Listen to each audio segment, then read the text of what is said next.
everyone, and thank you for joining our Back to School Facebook video series. My name is Austin, and I'm a school health nurse at Niagara Region Public Health. Today, we will be discussing healthy relationships, consent, and signs of danger with our guest from Niagara Sexual Assault Centre, also known as CARSA. Our speaker will be sharing their professional experience, as well as highlighting the supports and services that are available through CARSA. We understand that the topic of this video may be triggering for some of our viewers, so please reach out to your healthcare provider, CARSA, or Niagara Parents if you are in need of support. Before we begin, we would like to give a land acknowledgement. We would like to acknowledge that the land on which we are hosting this event is the traditional territory of the Haudenosaunee and the Anishinaabe peoples, many of whom continue to live and work here today. This territory is covered by the Dish with One Spoon wampum and Two Row wampum agreements. These agreements establish relationships between nations for harmonious coexistence based on respect, kindness, and acceptance and stewardship of the land and the resources to ensure that all people benefit and thrive. Today, this gathering place is a home to many First Nations, Métis, and Inuit peoples. Acknowledging this reminds us that our great standard of living in Niagara is directly related to the resources and friendships of Indigenous people. Hi there, so I'd like to start by introducing Suzanne from the Niagara Sexual Assault Centre. Suzanne, to start, do you mind just sharing a little bit about your role and some of the work that you do within schools? Yes, thank you, Austin. I've been with the centre now for about 20 years, and I primarily focus on high schools. And I have a number of programs. I think there's 9 now, starting with grade 9 through to grade 12. A lot of our work is done with gym classes, so we have different programs every year for them. We do focus on consent, and as they get older, there's obviously more issues involved. And as they get closer to graduating, we're looking ahead if they're going away to college, university, or maybe joining the workforce, and kind of new strategies as they meet new people and staying safe. Now, you started talking about consent, and I think that's one of the most important things that we can teach students about. Can you talk about maybe what you share with students or what you teach about consent with students as it relates to sexual activity or maybe some of the exceptions that students have questions about? Yeah, absolutely. That is something that is key to a lot of our teaching. And I know from looking at national statistics that 2/3 of Canadians do not understand what consent actually means. So I often start off, if I'm using quizzes, for example, what is your understanding of consent, or how do you know if you have consent? And the answer that I'm looking for is a yes from the other person. So it's not just waiting to see if the person says no, or maybe they don't say anything at all. And also, if that person is being pressured or coerced, that is not considered consent, where somebody is just trying to wear them down. Exactly. And I know that happens a lot with teenagers in relationships. We look at some exceptions, things like if you're drunk or high, you've been drugged, or even just consent is not something you can give in advance. Yes. Sometimes students will say, we're going to a party tonight and we're going to have sex afterwards. And the person's saying, yeah, let's do that. And then they get to the party and maybe something changes. They don't want to, or maybe they end up being too drunk to be able to make a decision. Yeah. So there's that. And also you look at things like position of authority. Does that person, do they have some kind of hold over you where you don't really have a choice and you feel like you have to go along with something that they're saying? And we also look at consent as something where you can change your mind. Yes. Even if you're in the bedroom, taking your clothes off, and then somebody decides they don't want to go ahead with it, that is still okay. And if you continue on, that is a sexual assault. So a lot of those kinds of things that maybe the students haven't thought about before. Yes. And I know it's especially hard a lot of times for like grade 9 girls, for example. They're entering high school, they want to be popular, they want to have a boyfriend. Yes. And they feel often that they don't have a choice. If they don't do these things, then, they're not going to be able to continue that relationship. Would you say that students these days experience more pressure or coercion than before, or?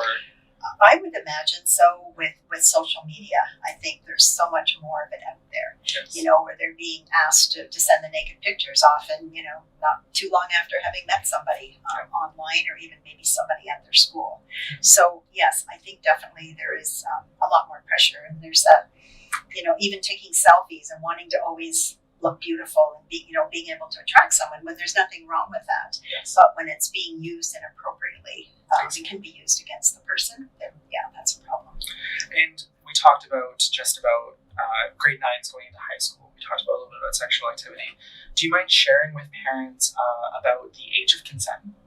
Yes. So in Canada, the age of consent is 16. It was 14 a few years back, but now it is 16.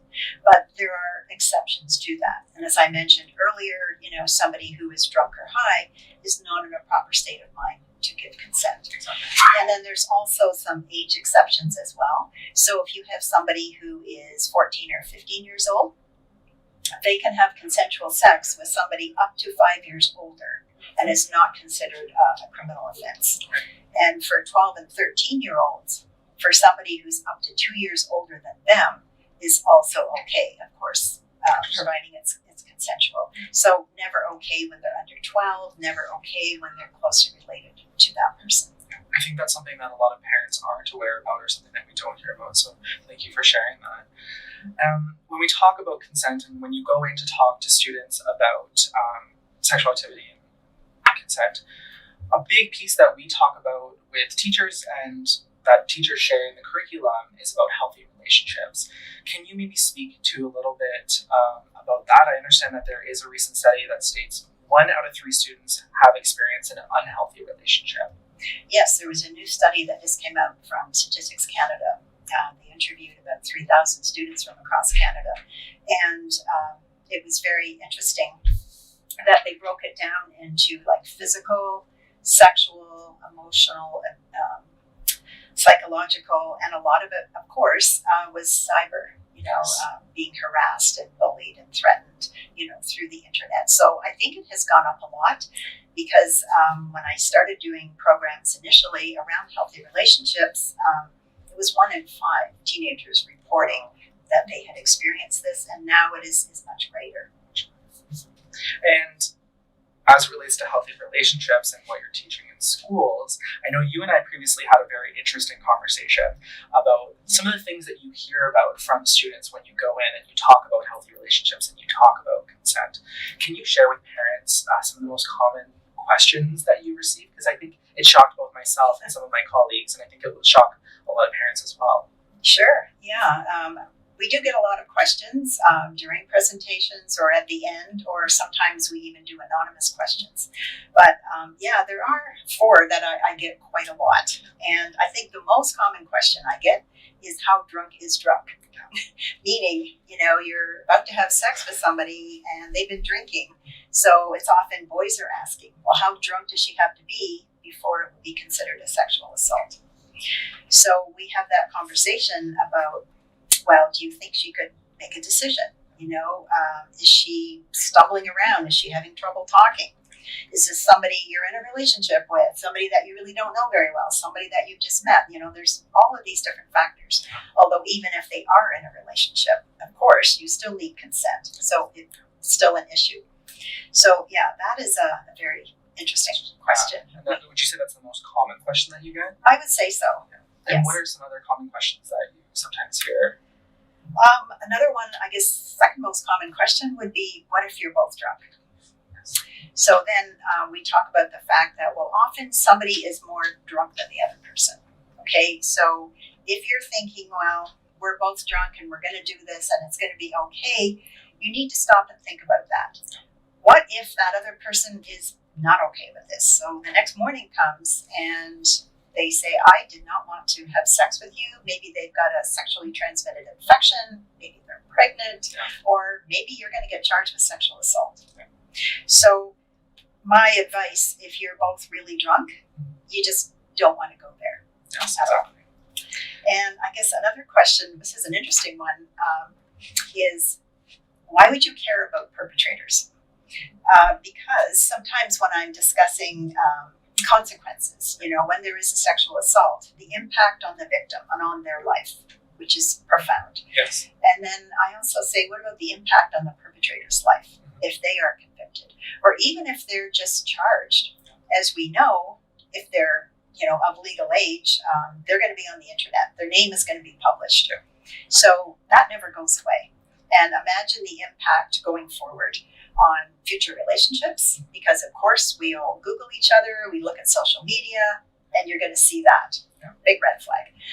If you want to get a career someday, and even for a lot of students working summer jobs, you need a police background check. And being on the sex offender list coming up on a check, probably one of the worst things you could have. Definitely. And nowadays, when you're convicted of sexual assault, you do go on a sex offender list. It may not be for life, but you are on there, which again, there's a lot of restrictions placed on you. And perhaps you want to go into a certain profession, go to college, university. There are just so many things. So the reason I talk about these things is when we do scenarios with the kids sometimes. Yeah. And I'll say, so you notice that your friend is targeting somebody and, they're really drunk and they're trying to take them home or take them upstairs. Would you say anything to them?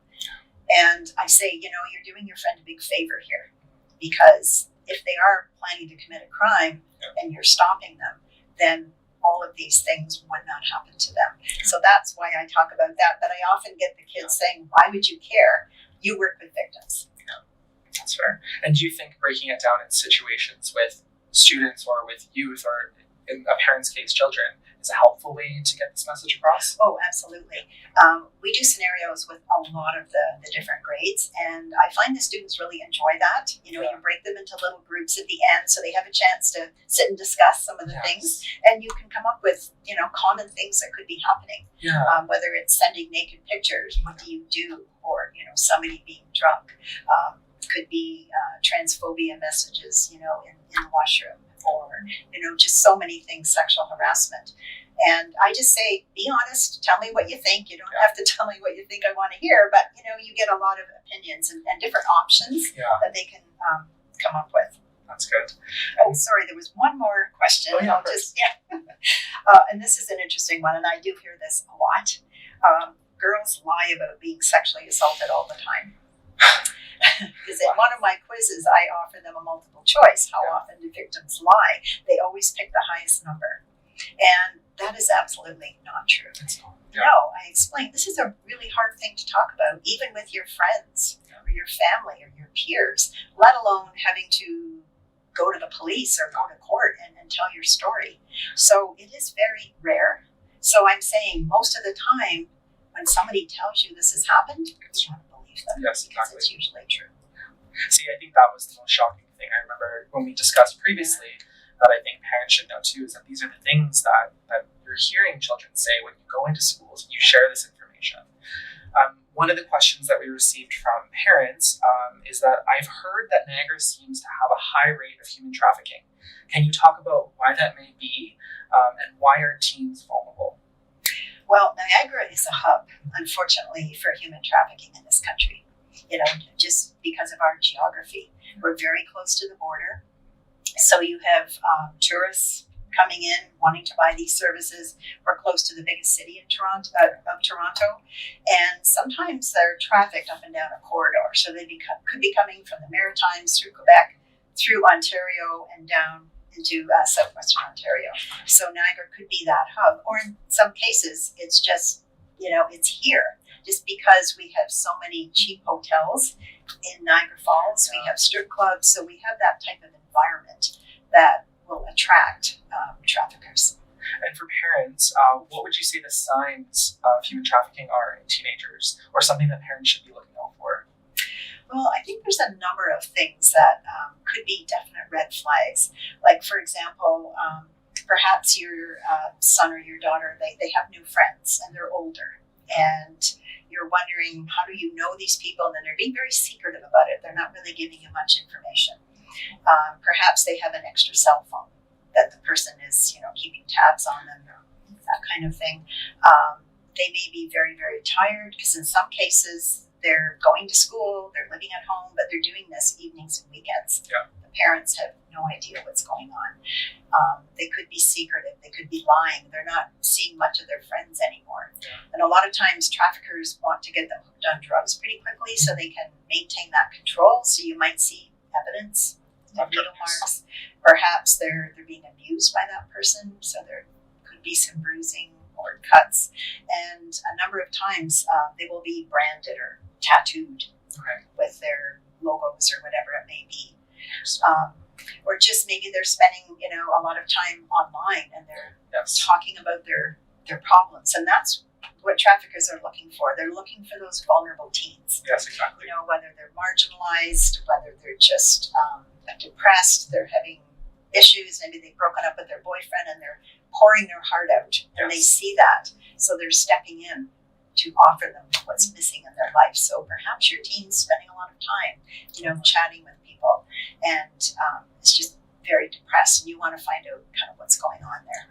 And if parents are seeing these signs, they're seeing that their child is withdrawn or they're spending more time online or they're tired or maybe have tattoos or you're just concerned or a parent is concerned, what would you suggest the parent do? Or who would you say that the parent could reach out to if they are seeing these signs? Well, I think if it's still at the grooming stage where, nothing has happened yet, but they can see that, something is wrong. Talking to your teen, finding out exactly what's going on. And if they feel like they need some therapy, which is probably a good idea, we do provide, within 2 weeks, we can see victims of human trafficking. We do have waiting lists at our office for sexual assault survivors, but we do prioritize people, so parents can call, parents can come as well, but the person needs to want therapy. Like the parents can't do it on behalf of the person, but certainly they can all come in and get some help.